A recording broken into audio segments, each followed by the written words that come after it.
У Коцурськім хуторі, де жито прийшло ще не зашати менше, як звичайно, жатва теж почала, як і у векшій часі Войводині. Тогорочна жатва жита понагляла, як і шицько друге, значить 2 тижні скоро ми рушили, так нам таку щічку і приноси слабше. Значить, мами, де були охорені жита від хоротох рижних, значить, tu bar spodli urožaj, tu ide i do 2 toni po hektaru. Znači, prinos niski taki bar, znači, jest i dobri, znači, košali smo od 2 toni pa do 5 toni, 5,5 po hektaru.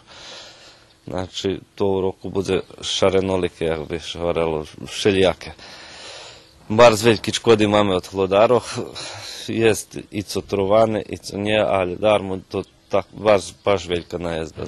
Векшина фаховці ще складають, що тогорічний урожай буде кузніший, як лонський, праве прето, що глодари bardzo шкодували жита, і хороти та яри були присутніші, як звичайно, а Гушицькому тому допринесла незвичайно блага зима.